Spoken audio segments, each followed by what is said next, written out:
अच्छा तो कोई जब आपको दिल से इंपॉर्टेंस देता है ना तो आपको बहुत ज़्यादा अच्छा लगता है, और ख़ास तौर पे वो जब एक सच्ची इंपॉर्टेंस होती है, आपको बाहर बाहर से कोई दिखावा नहीं होता। तो आज ही ऐसा कोई सीन था मेरे साथ भी। तो मैं बहुत अच्छे से रेडी हो रही थी, कहीं जाना था मुझे किसी इवेंट के लिए। वो क्या इवेंट है मैं आपको बताती हूँ।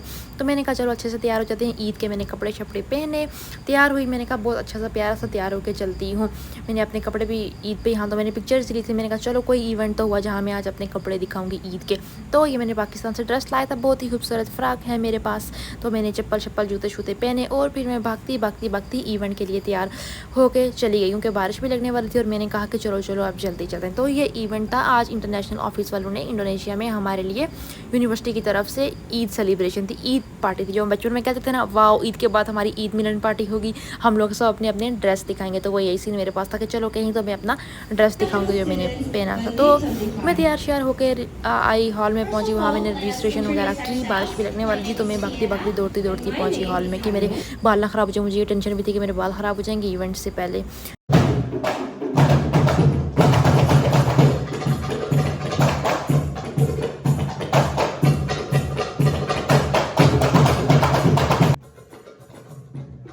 तो ये इंडोनेशियन अपना कल्चर पेश कर रहे थे। इन्होंने दुरूद इस्लाम के साथ अपने प्रोग्राम का आगाज़ किया, बहुत अच्छा था। इन्होंने ये कोई मेरे ख्याल से उसका म्यूज़िक भी डेवलप किया, तो ये बहुत अच्छा लग रहा था। इन्होंने अच्छे से अपनी परफॉर्मेंस दी, हमने इनको बहुत ज़्यादा इंजॉय किया, क्योंकि इनका एक कल्चर शो मुझे इनका बहुत अच्छा लगा यहाँ पे।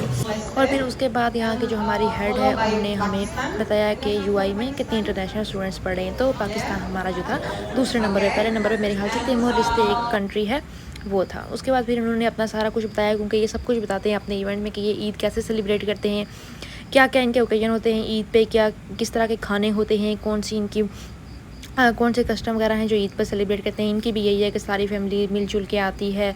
अच्छा जब ईद होने लगती है ना, तो ये लोग जब ईद का चाँद नज़र आता है तो गली मोहल्लों में बहुत ज़्यादा कुछ लेके निकल आते हैं, ढोल बाजे वगैरह लेके निकल आते हैं। तो बड़ी खुशी से ये ईद के ना जश्न मनाते हैं। फिर यहाँ पे उन्होंने हमारे लिए गेम्स भी रखी थी, हम लोगों को ऑनलाइन ही रजिस्टर करना था गेम्स के लिए। तो मैंने रजिस्टर किया, सब क्वेश्चन मुझे आ रहे थे, लेकिन दोस्तों मेरे साथ ये हुआ कि मेरी बीच में ये एंड हो गई गेम। वो मैंने मेरे ख्याल से फ़ोन बैक किया, लेकिन वो डिस्कनेक्ट हो गया। तो मुझे बहुत ज़्यादा अफसोस हुआ। फिर उसके बाद हमारे ही पाकिस्तानी दो भाई गेम में फर्स्ट और सेकंड पोजीशन इन्होंने ली। हमें बहुत खुशी हुई थी कि चलो आज हमारा पाकिस्तानी यहाँ पे तो जीत गए। उसके बाद उन्होंने काफ़ी चीज़ें बताई, कुछ बहुत सारे इंटरनेशनल स्टूडेंट ने अपने अपने कल्चर को प्रेजेंट किया। हमें बहुत सारे कल्चर को देखने का मौका मिला, जानने का मौका मिला कि वहाँ पे ईद कैसे सेलिब्रेट होती है। हमें भी बहुत अच्छा लगा उनको जानने के लिए। ऑलमोस्ट सभी सहमत, सब लोगों ने अपनी वीडियोज़ बनाई हुई थी, जैसे शेरिया में था मेरे ख्याल से ये, और ये सब कुछ हुआ था। फिर हम लोग पाकिस्तानी दोस्तों, हमारे एक भाई ने दी पाकिस्तानी इंडियन सॉन्ग पे परफॉर्मेंस दी। आप देख रहे हैं ये यहाँ के हैं बॉलीवुड स्टार। तो इनकी परफॉर्मेंस को भी हमने बहुत ज़्यादा इंजॉय किया। तो इसके बाद परफॉर्मेंस के बाद फिर हमारे पास जो थी इन्होंने हम लोगों को बताया कि हमारी जो एडमिनिस्ट्रेशन वगैरह उसमें कौन कौन से लोग हैं। तो इनके पास ये भी एक कस्टम है कि आप जब कोई मिल रहे हो तो आप ये इस तरह इनसे मिल के सलाम करके तो अपने मतलब आपको कोई खुशी है तो उसका इज़हार करते हैं, मेरे ख्याल से यही चीज़ है। फिर हम सब ने इनके साथ सलाम किया, इनको ईद मुबारक दी। फिर उसके बाद हमारी बाकी सारी फ्रेंड्स थी, फिर मेरी फ्रेंड भी गई स्टेज पे, हमने भी उनको कहा सलामत ईद फित्री लाहे मोहन माफ़ लाहिर दिन बातें, कोई गलती हो गई तो हमें क्षमा कीजिए। फिर हमने ये सारी बातें उनसे की, बहुत मज़ा आया इसमें। ये सब लोगों ने इनके जो एडमिनिस्ट्रेशन वगैरह सबसे माफ़ी तलाफ़ी की दोस्तों। फिर वही बात है कि रोटी खुल गई, और रोटी जब खुली तो इतनी ज़्यादा रश थी, इतना ज़्यादा रश था कि बहुत ही मुश्किल था रोटी खाना। तो मुझे सिर्फ पानी नज़र आता था क्योंकि लोगों की भीड़ थी और मैं बहुत पीछे रह गई थी वीडियोज़ बनाने में। आपको पता है जब कोई एक व्लॉगर व्लॉग बना रहा हो तो उसके हाथ में फ़ोन होता है और बस वो कहता है कोई ना कोई मुझे कुछ मिल जाए मैं वीडियो बनाता हूँ। तो ये धक्के मुक्के देखें दोस्तों, किस तरह धक्के मुक्के मैंने खा के लोगों को धक्के मुक्के दे के थोड़ा आगे पहुँची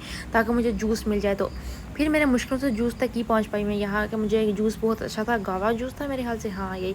फिर मुझे कुछ नहीं मिला था। यहाँ पे काफ़ी फूड इन्होंने रखा हुआ था, इनकी जो स्पेशल फूड है यहाँ पे ये बक्सू वगैरह भी चल रहा था, क्योंकि जो ईद में ये यूज़ करते हैं वही इन्होंने फूड रखा था। फिर मुझे तो यहाँ पे कुछ मिल नहीं रहा था दोस्तों, क्योंकि मैं इतना इंडोनेशियन फूड ट्राई भी नहीं करती और मुझे कोई इतना खास पसंद भी नहीं है। फिर ये चिकन वाले टिक्के थे, ये उनको कहते हैं साथे। तो मैंने कहा कि चलो मुझे टिक्के ही दे दो। तो मैं कब से प्लेट लेके खड़ी थी, कोई बंदा इधर से धक्का दे रहा था, कोई उधर से धक्का दे रहा था, सभी लेके घुस रहे थे, लेकिन मेरी प्लेट तो कोई ले ही नहीं रहा था।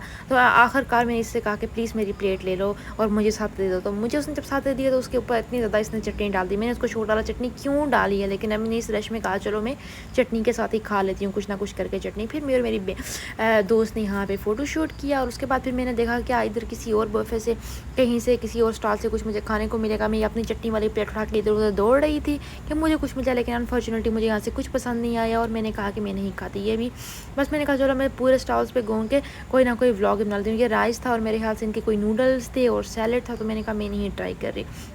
मैंने बस साथ खाए और ये मेरी दोस्त हर चीज़ ट्राई कर रही थी क्योंकि इनको इंडोनेशियन फूड पसंद आता है और मुझे कोई इंडोनेशियन फूड पसंद नहीं आता। ये लोग खाते रहते हैं, तो मैंने कहा चलो छोड़ो, मैं बस जो कुछ मिलता है मैं बस ब्लॉग बना लेती हूँ। और यहाँ मेरे पाकिस्तानी भाई भी थे, ये भी कहते हैं कि मुझे भी हमारी वीडियो में लाओ, हमें भी फेमस कर दो। मैंने कहा ठीक है, आप अपनी शक्ल के साथ अपनी हाल करदा प्लेट भी दिखाई, तो उन्होंने मुझे अपनी प्लेट भी दिखाई। फिर यहाँ पे कोई भाई दूसरों की हेल्प कर रहे थे प्लेट्स उठाने में। मैंने कहा चलो मैं आपको भी थोड़ा सा फेमस कर देती हूँ। तो फिर मैं बचते बचाते लोगों की रश में से निकलते मैंने कहा कि चलो अब यहाँ से, क्योंकि बहुत धक्के मुक्के लग चुके थे मुझे, तो मैंने रास्ता ढूंढते हुए, अभी मुझे रास्ता नहीं मिल रहा था, तो रास्ता ढूंढते हुए मैं कहीं अपनी सीट पे वापस आ गई क्योंकि मैं बहुत धक्के मुक्के खा चुकी थी। कोई इधर से धक्का लगा रहा था, कोई उधर से। तो मैंने कहा बस बहुत हो गया है, अब मैं बैठ के इन लोगों को एंजॉय करती हूँ क्योंकि वो लोग फिर से स्टार्ट हो गए थे।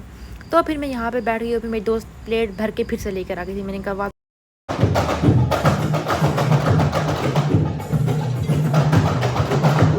तो यहाँ पे फिर वो तबला शुरू हो गया था। मैंने बैठ के थोड़ी देर एंजॉय किया। फिर किसी ने मुझे बताया कि आइसक्रीम भी बिक रही है, तो मैंने कहा मैं भी आइसक्रीम थोड़ी सी खा लेती हूँ क्योंकि चिकन खाने के बाद मुझे कुछ मीठा चाहिए था ताकि कुछ पता चले कि मैंने कुछ खाया है। तो यहाँ भी आइसक्रीम सबको दिए जा रहे थे, लेकिन मेरा नंबर फिर एंड पे आया। तो मैं आइसक्रीम लेके एक जगह बैठ गई और फिर मैंने बहुत ज़्यादा ये तबला इन्जॉय किया क्योंकि मुझे ये अच्छा लग रहा था इसका म्यूज़िक। तो फिर खाया पिया, हज़म किया, व्लॉग श्लॉग बनाया और फिर मैंने कहा एंड पे भी हम लोगों को गिफ्ट्स भी मिले एंड पे। तो मैंने कहा वाह वाह, थैंक यू आप लोगों का गिफ्ट देने के लिए। मैंने कहा थैंक यू बोला और मैंने कहा इंशाल्लाह आपको नेक्स्ट इवेंट में मिलूंगी। Thank you, bye. तो उनको बाय शाय बोलने के बाद फिर हम हॉल से बाहर आ गए। ये सामने हमारा इंटरनेशनल ऑफिस था, इस बार इन्होंने लोकेशन चेंज की थी इवेंट की। तो मैं बहुत थक चुकी थी दोस्तों, तो मैंने कहा अब मैं चलती हूँ हॉस्टल की तरफ। और अब मैं फिर बस का वेट कर रही थी। यहाँ पे काफ़ी सारे फ्रेंड्स भी थे। मिलते हैं नेक्स्ट व्लॉग में।